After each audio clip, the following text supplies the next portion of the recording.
Забравяйте, че вие сте най-древната от съществуващите днес културни нации. И то не само в Европа, но и в света. Миналото погълна античността, Древният Рим, Гърция и така нататък. Но България остана като жива отломка от древната европейска култура. Най-древната отломка. И за това трябва да я съхраним. Та днешна България да бъде не само последната отломка от миналото, но и първата от бъдещето.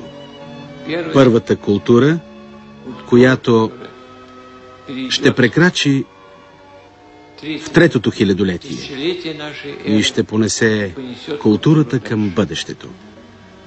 Българите тичат най-отпред с този факел, за да го запалят в третото хилядолетие. Нека не забравяме за това.